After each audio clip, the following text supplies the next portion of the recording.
हमारे साथ में इस वक्त ओमकार सिंह मरकाम साहब कांग्रेस पार्टी के सीनियर विधायक हैं, डिंडौरी से वो भी जुड़ चुके हैं और गोविंद मालू साहब बहुत देर से जुड़े हुए हैं। गोविंद मालू साहब, अभी तक आपने हमारे सभी गेस्ट को सुना भी है और साथ ही साथ इन 6 प्रश्नों के उत्तर भी सुने। क्या लग रहा है आपको, जिस अंदाज में अभी भारतीय जनता पार्टी प्रचार कर रही है और बड़ी बड़ी घोषणाएं कर रही है, कांग्रेस का सीधा प्रहार इसी बात पर है कि आप कितना ही कर लें लेकिन विकास और अधूरे काम का सवाल आप देख लें, आईना मिल जाएगा।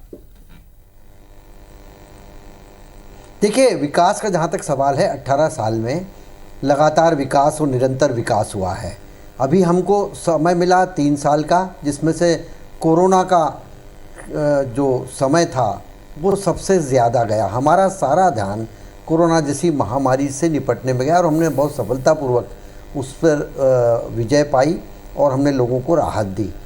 और लोगों को जब पूरा लॉकडाउन था, बंद था व्यापार, उसमें जो रेहड़ी पटरी वालों तक को उसमें ऋण देना, उनको सहायता करना, कई ऋण पर ब्याज माफ़ करना, उसको हमको उसको आगे ले जाना, ऋण की किश्तों को, ऐसे कई सारे काम हमने किए ताकि वो जो आपदा आई, वो जो ये अचानक हुआ, जो हम देश पर जो विपदा आई, उसके कारण हम जितना काम करना चाहिए हम उतना, लेकिन फिर भी हमने वादे पूरे करने में कोई कोर कसर नहीं छोड़ी और हमने विकास को कभी बाधित नहीं होने दिया। विकास जो इंफ्रास्ट्रक्चर डेवलपमेंट में हमने लगातार काम किया, हमने इरिगेशन में लगातार काम किया, हमने समाज की जो योजनाएं जो बंद कर दी थी 2 साल में कमलनाथ सरकार में, हमने उसको फिर से प्रारंभ किया। इसलिए हमने वो कई बात ऐसा परसेप्शन हो जाता है, लेकिन कुल मिलाकर लोगों का कहना है कि हाँ नहीं, काम तो हुआ है और ये काम 100% होता है। यदि 5 साल का मौका मिलता पूरा, तो 5 साल में से मैंने कहा ना, 2 साल तो हमको कोरोना की बहरहाल ये उसके बाद भी विकास कहीं बाधित नहीं हुआ है कि पिछली बार सरकार तो उन्होंने बनाई थी लेकिन बीच में पलटी, और जिस अंदाज में पलटी इसमें राजनीतिक महत्वाकांक्षा उनके मुताबिक, ये उनका आरोप है। मरकाम साहब हमारे साथ में मौजूद है। मरकाम साहब, कांग्रेस पार्टी के लिए भी इसमें एक साफ इंडिकेशन है कि अभी भी सिर्फ किसानों का वर्ग आपके साथ में पूरी मजबूती से खड़ा दिखता है। कर्ज माफी सबसे पॉपुलर आपकी स्कीम लोगों के बीच में है, लेकिन चाहे गैस का मामला हो, चाहे महिलाओं को रुपए देने का मामला हो, इसमें सरकार ने बाजी मारनी लगती है।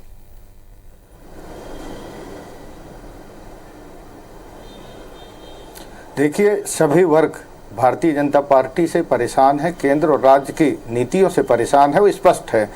और जहाँ तक कोरोना काल में मैं आपको बता दूं, जिस तरह से कोरोना काल में सरकार अपनी पीठ थपथपा रही है, कोरोना काल में मैंने प्रश्न लगाया था, उसके उत्तर में स्पष्ट आया कि कितने लोग कोरोना में पॉजिटिव आए, उसमें कितने को हॉस्पिटल में एडमिट किया गया और कितने को क्वारंटाइन किया गया घर में।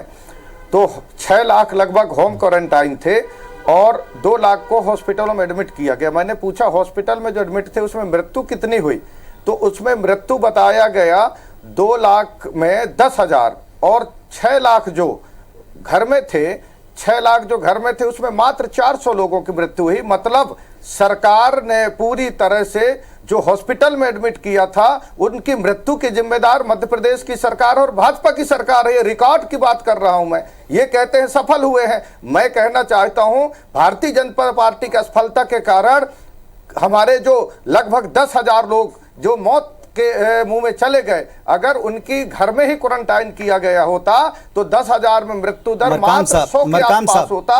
मतलब ये है कि 9,900 लोग कोविड काल में पार्टी के मरकाम साहब, कोविड काल में और उसके बाद जितना कांग्रेस पार्टी ने सत्ता पक्ष को घेरने की कोशिश की, इस पे उतनी क्रिटिसाइज कांग्रेस पार्टी भी हुई थी उस दौरान। आपको लगता है ये मुद्दा अब चलेगा? ये दलील मैं मालू साहब से भी पूछता हूं, क्या ये कोविड वाली दलील, क्योंकि एक तरफ राष्ट्रीय अंतर्राष्ट्रीय स्तर पर आप अपनी पीठ थपथपाते हैं, तो क्या यहां अधूरे विकास के लिए आप उसका सामने उदाहरण रख सकते हैं?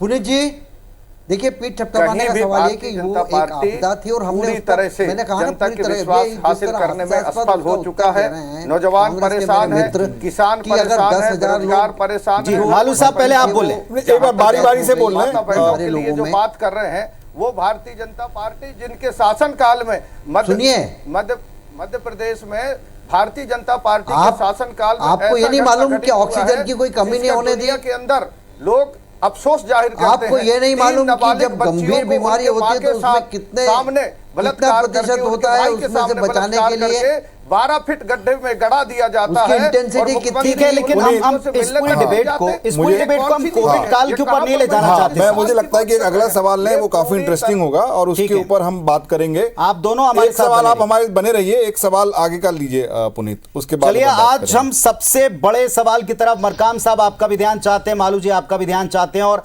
आप तमाम लोगों का भी ध्यान चाहते हैं। सबसे प्रमुख, सबसे बड़ा अगला सवाल जिसको लेकर हम सबके जहन में एक कौतूहल रहता है, हमारा आज का 7वां सवाल जो हम पूछने वाले हैं, जो हमने लोगों के बीच जाकर सीधे तौर पर पूछा।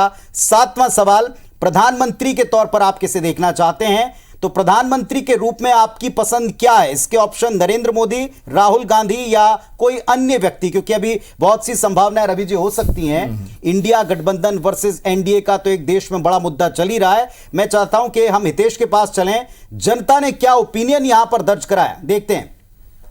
पुनीत, बहुत महत्वपूर्ण सवाल है और बड़ी बेसब्री से मैं भी इंतजार कर रहा था पुनीत आप लोगों के साथ, दर्शकों के साथ में, क्योंकि बहुत महत्वपूर्ण सवाल है। 7वां सवाल हमारा यह था कि प्रधानमंत्री के रूप में आप किसे देखना चाहते हैं? ऑप्शंस भी आपने आपके सामने रखे थे, नरेंद्र मोदी, राहुल गांधी या अन्य। अब नतीजा हमारे सामने आ रहा है, नतीजा आप सामने रख रहे हैं। 68%, 68% लोग कहते हैं नरेंद्र मोदी को ही वो प्रधानमंत्री के चेहरे के रूप में देखना चाहते हैं। राहुल गांधी को प्रधानमंत्री के रूप में देखने वाले लोगों की संख्या 30% है और 2% ऐसे हैं जो किसी अन्य को देखना चाहते हैं। तो पॉपुलैरिटी के लिहाज से भी देखें और आज अगर चुनाव हुए तो इस लिहाज से भी ये हमारा सवाल था कि प्रधानमंत्री के रूप में आप किसे देखना चाहते हैं, तो लोगों का कहना है 68% लोग नरेंद्र मोदी। पुनीत, तो गोविंद मालू जी, अब ये बताइए कि आप ये जो देख रहे हैं कि जनता मोदी को अभी भी बहुत पसंद कर रही है, लगभग आधे से ज्यादा जो 30% मिले और 68% मोदी को मिले, तो क्या चुनाव मोदी जी के चेहरे पे ही लड़ा जाएगा मध्य प्रदेश में? देखिए पुनीत जी, चेहरे पर मोदी जी के काम, मध्य प्रदेश की सरकार के काम, मोदी जी हमारे नेता हैं, भारतीय जनता पार्टी के भी, देश के भी और विश्व के भी। और निश्चय ही केंद्र की सरकार ने जो काम किए वो केवल मध्य प्रदेश को छोड़कर नहीं किए, मध्य प्रदेश में भी उन कामों को आप और हम सब अनुभव भी करते हैं, देख भी रहे हैं, उसका लाभ भी ले रहे हैं। चलिए एक बात क्लियर हो गई मालू साहब, एक बात क्लियर हो गई। चूंकि वक्त हमारे पास में अगले सवालों और उनके जवाब के लिए थोड़ा सा संक्षिप्त है, माफी मांगूंगा मालू जी आपसे कि आपकी बात को मैं पूरा नहीं सुन पा रहा हूं, लेकिन बहुत धन्यवाद। आपकी बातों से इतना स्पष्ट है कि प्रधानमंत्री के चेहरे के तौर पर सबसे पॉपुलर फेस आपके पास में नरेंद्र मोदी जी का है। और इसीलिए रवि जी आप देखें, 6 महीने के भीतर 6 दौरे का होना प्रधानमंत्री के, एक एक विकास कार्य के लिए स्वयं आकर न केवल उन विकास कार्यों के मंच पर खड़े होना, बल्कि प्रदेश सरकार और देश की सरकार के कामों को जनता के बीच रखना, विपक्ष को घेरना, ये सारी जिम्मेदारियां प्रधानमंत्री जी स्वयं निभाते हुए दिखाई पड़ रहे हैं।